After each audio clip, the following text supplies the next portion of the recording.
So today we're out here working on this 2JZ, and I'm kind of waiting for a lot of parts to come in the mail. Waiting for the intake, waiting for the exhaust. I'm trying to work out a deal on a Haltac, but everybody's telling me different things. People are wanting me to get a Link. Apparently Link's a really good name, but I've never heard of them. I kind of want to stick with the big three, which is AEM, Engine Masters, or Haltac. But yeah, I'm having some issues. Some people are quoting me like $1,200 more than other people, so I don't really know what I'm doing. I think I might just have to buy a basic Haltac and wire it in. I've been doing a lot of wiring on the internet, not wiring, but looking at wiring on the internet, and I'm kind of getting a grasp of this. And what I'm doing right now is I'm just trying to sort out what goes where. So the main thing that's driving me up the wall right now is this harness, because everything is twisted. Everything commingles with everything else, and I don't like it. You know, guys, I don't have bad OCD, but when the ground wire sifts through 100 different harnesses, it's a little daunting, So what we're doing is we're just going through and we are basically getting all the tangles out. I'm not cutting any of the power wires. I'm only cutting ground. So Toyotas are black and white is ground for the most part. So those are the only wires I'm cutting, and I'm bringing them back to the grounds I cut. I'm just detangling it. So it's definitely becoming a half decent challenge to track these. Like look at that. Why would you do that? Why would you have that wire right there? But you know what, guys, this is a little overwhelming for me, and you know what, kind of my fault when I was taking it apart. I was thinking, you know, Toyota plugs only go one place, but so here's my intake, and here's this plug. This plug goes here and it clips in, but then it also goes down here onto my idle air and plugs in. The exact same plug. Oh, I have it turned. So like maybe I should have labeled that a little bit better than just putting intake. It's kind of a downfall for me. I didn't have a proper pen. I could have numbered these and numbered those and then unplugged them, but if I was to do it again, I would definitely number them a lot better, because what I got to do now is I got to follow these back to the pinouts, and then when I get to the pinouts, that will tell me where they go. So yeah, it's just kind of crap, but it's all going. It's definitely all going. But yeah, so this is what it looks like right now. It kind of looks like a huge rat's nest, but give me like an hour or two, maybe 3, maybe 2 days, and I'll bring it back and show you guys what she looks like. Maybe it'll be much cleaner, maybe it'll be much worse, and maybe I'll just go have to buy a new harness off the internet. We'll have to see, I'm not sure. But stick with me, everybody, and hopefully we can get through this wiring nightmare. I'm not very good with wiring, but you know, I'm trying to take my time and I'm trying to stay calm, and hopefully that this will all turn out. I'm kind of new to this, so I want to try before I go out and buy, you know what I mean? Let's see how well I can make this look. Well, the wiring still looks like a mess, but we're ready for the next thing. I didn't really want to tuck any of this away, fold it over. I didn't really want to do a whole heck of a lot until I got the intake, and guess what? The intake's here. The turbo manifold's still in the mail. But the first thing that we're going to do is we're going to actually take a look at this. This is the MP boosted one. The welds all look really nice. I've watched a whole bunch of reviews on the internet. Everybody says these are pretty good. I've seen them pressure tested up to about 65 PSI, and I'm going to be running nowhere near that, so I'm overly happy. And then we have this giant 90 mil intake, because if you're going to go big, you might as well go huge.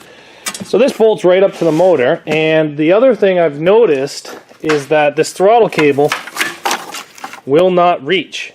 So I have a throttle cable out of a Toyota Camry. Everybody says use Toyota Land Cruisers. I think the Camry one will fit, because let's face it, I got hundreds of Camrys here. So we're going to try to use the Toyota Camry one, but the first thing we're going to try is we're going to try to actually bolt that to the motor. I did buy a GE intake. This is a GE motor, so theoretically I should just be able to slide it on and bolt it on. So we're going to try that here very shortly. It does come with the EGR block off all the way back there, which is something I want, so I'm pretty happy about that. And yeah, we're just going to move all this wiring out of the way. and stuff like that. And we're going to see how well this fits. So let's see how well it fits. Ports here at the bottom. We're not going to plug these up. We have our idle air here, and we got a throttle pedal here. But we're not going to hook anything up yet. We're just going to do a test fit. So, without scratching this thing super, super bad, let's see how well we can get this thing in here.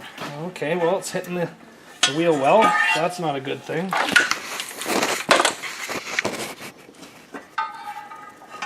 Okay, I got it in. Okay, so it's hitting the oil dipstick. Hitting the transmission dipstick. And it's hitting the oil reservoir. So,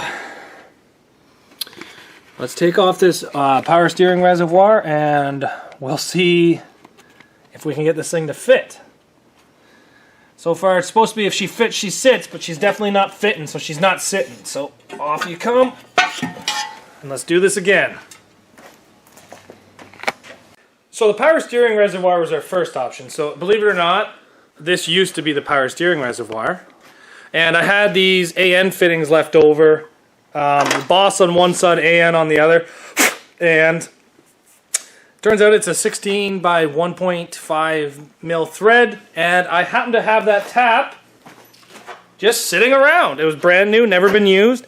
So we tapped this, no drilling required. And I'm just going to thread this fitting in. We put some tape on it. It does have an O-ring as well. But we just put some tape on it just to make sure.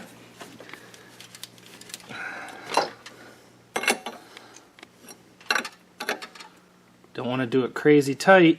This is just aluminum. There you go.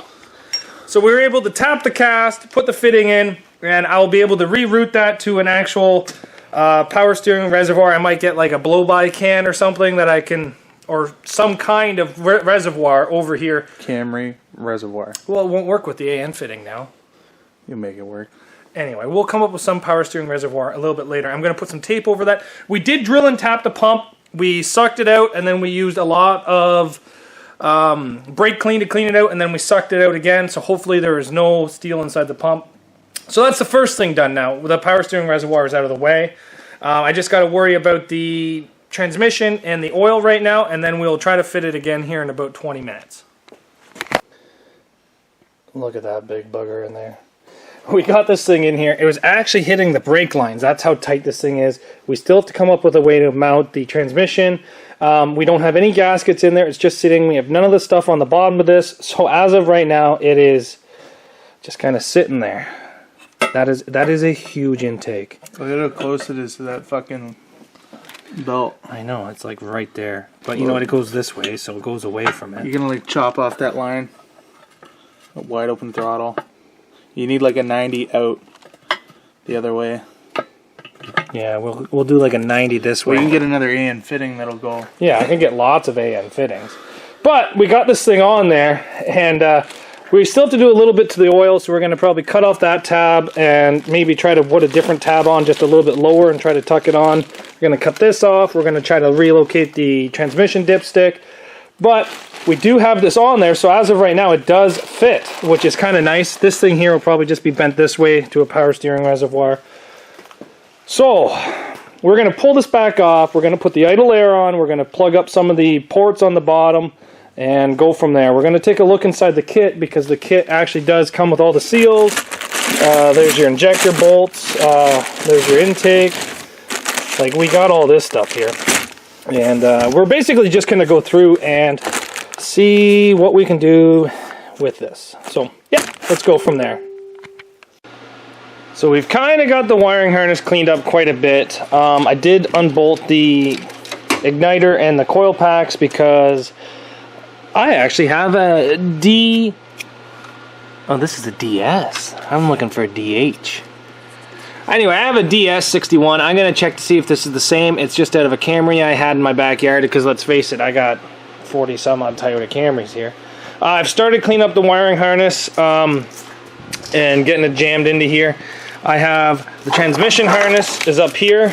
Let me just move this.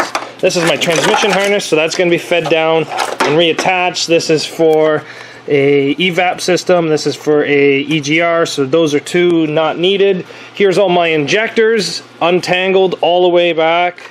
I got my knock sensors in, my oil pressure, my thermostat, all that fun stuff installed. I still have the distributor plugged in, but I imagine I'm going to be cutting into those wires very shortly to feed that unit. I'm going to make sure that I can actually use that unit. So I'm going to be taking this apart. I want to switch this to a coil unplug setup. I'm probably going to be using the Yaris ones. So then that harness will have to be fed in and gone down into there as well. So there's still lots of stuff we can do, but the harness is actually starting to look a lot better. I have all the intake ones grouped up. The only one that I left separate is the one I believe is the throttle position sensor, which is this one, and my two O2 sensors, because those will be reused, but they're going to be on this side now, so there's no reason that the harness has to go all the way around the top of the motor and then to there. I'm just going to have it so that they just go down to where they are needed. So yeah, those two O sensors will be used. One of them's a 2-wire. Sorry, no, they're both single wires. So these are both single wire O2 sensors, so I don't think it really matters where they go. I'm probably going to install them both anyway, just so that my new ECU will not have a hard time. Look at that spider trying to get away from the cold. I've had a good fire going in here all day, so all the creatures are coming out. I've seen a couple flies hanging out, but yeah, so the manifold and the turbo are on the way from drift motion, along with the distributor cap, because I do not think the turbo is going to clear that distributor. Apparently that's been a very common thing on the internet, is that the turbo does not clear that distributor. But yeah, we're still waiting for the coil unplug setup, and I'm going to start looking into this, where the intake has been delayed and delayed and delayed. Thanks very much, Corona. You're doing me great. So when that gets here, it'll be going right in. We got to come up with something for the shift down cable. So I might be taking a cruise control out of a Camry, which has got a little thing, I don't know. We'll figure out a way to make it work, believe it or not. I'll come up with something. If I got to steal parts off one of the Mercedes in my yard, or I got to steal parts off a Camry, the shift down cable is going to work. I am trying to get myself a manual transmission for this, and I am actually trying really hard. I seen that Drift Motion sells a pedal and a clutch and a master and a slave, and I'm pretty much, I can't afford a GetReg 6-speed, and I'm pretty much looking for a CD009 out of a Nissan, and I'm going to buy that $2,000 adapter kit. So I'm still going to be $5,000 to make this thing manual. But the GetRegs up here are going for about $10,000. So yeah, that's a little bit pricey. I do want to make it manual. I do like the automatic, but I think manual is where the fun's going to be at. But anyway, we're just working away at this harness. I'm going to try to spend a little bit of time and see if I can actually use this one. This was just located in, I believe it's a 95, 96 Toyota Camry in my yard. I have a lot of Soleras, but they're all different. I'm going to see if I can use this one. I thought it was a DH that I need. This one's a DS. I just seen the 61 and got excited. So I'm going to be looking into that. And yeah, let's go from there. Well, after kind of playing with this wiring for a bit, I don't really want to sheath up the injector, because if I do it wrong, I need to hide all the extra wire back in there a little bit farther. I went and bought more tape to try to do that. Still haven't figured out which ones these are over here for which ones, but I'm pretty sure like this is my idle air. Sorry, my MAF sensor, so I need to change this to a MAP sensor, so we'll be doing that. This piece here is the wrong piece. It's off Camry. It's a DS. I need a DH, so we're going to be trying to order one of those online, but unfortunately Rock Auto wants $375 for it. So we'll be trying to find a used one. I started building a fan shroud, but all I have is this rusty steel, and I'm not really liking it, so I'm going to start maybe looking for a different fan shroud for the radiator online, because I want to get away from the mechanical fan and I want to go to electrical just to give me more space. So yeah, we're going to be looking for that online. Just trying to see what I can do. But yeah, we're going to be trying to switch this thing to MAP sensor, get rid of the MAF. We're going to be getting rid of the distributor and going to a coil unplug setup. We still have to get the Yaris coils. We have to get the Yaris attachments and all that. There's still a lot to do, and pretty much everything I've ordered is coming. It's just not coming yet. Like, I've even ordered new injectors and those things haven't shown up. So I did clean up the wiring harness quite a bit. I was kind of hoping to get a lot farther in this video. I was really hoping that this was the right one, and but it's not, so can't really beat myself up for it too much. But I was able to kind of clean up the wiring harness, get stuff moved to where I want it moved, and basically do stuff like that, and separate stuff, because I really hate it when stuff's all intertwined. So this stuff here, it works, it looks nice, but I only had red tape. I now have black hockey tape, so I'll probably go over top of all the red with black. But the red seems to work really good. The hockey tape seems to work really good. It gives it like a different kind of finish. And I'm just wrapping it in this nice sheathing. But yeah, that's what I've been doing. I'd really like for some of the parts to come in the mail that I've ordered. The intake I ordered almost 2 months ago, and it still hasn't arrived. A lot of these things I'm ordering just aren't really coming in. So we'll have to see what comes in and when it comes in. As soon as it comes in, I'm going to start using it, because, like I said, I've been waiting for parts for this thing for quite some time, and shit's not really showing up. So I'm trying to get this thing built, but Corona is still affecting the shipping times, I guess. So thanks for watching, everybody. I kind of cleaned this wiring harness up a bit. Definitely not as much as I wanted it to. This stuff here still all got to be going through and trying to figure out what to do. I will be, once I get everything over there and located, I will be getting rid of the distributor, redoing all this wire. So this wire here is going to be cut as far back as I can get it, and then I'll be looped over to this. That's probably not the final location of that. I just put that on there so that it would sit there, basically. We're going to be getting the right one. I kind of want it tucked back out of the way, because I want as little wiring showing on this thing as possible. That's why all this wiring has been relocated to the bottom side of the intake, so that way it's not really visible. And I'd like to get the oil, the power steering oil reservoir, make sure that it clears, because I've seen things on the internet saying that I got to move this, so I'm not exactly 100% sure. So that might have to be come off and modified. And I just basically want this engine bay to look really nice. For the radiator, I do want to run electric fans, so I might actually just buy a completely different radiator, because if the price is the same, I'm going to have to look into it and see which is better. If I buy a complete aluminum radiator that's better cooling power and get the aluminum fans that go with it, or do I just put rad fans on this radiator, which has no issues, but it's an older plastic radiator. It's probably 30 years old, so it's a tough call. There's nothing wrong with it, but it's also nothing extravagant about it. But yeah, so still lots and lots of things to do. We'll be seeing, hopefully some of these parts come in the near future, and I can get some stuff done to this. But thanks for watching, everybody, and stick with me here. We'll be doing a lot more. My goal is to have this engine bay looking so nice that it looks like it's out of a magazine. That's my goal. It probably won't be that nice, but it'll be okay. Thanks for watching, everybody. We'll see you back here tomorrow on Zach's Workshop.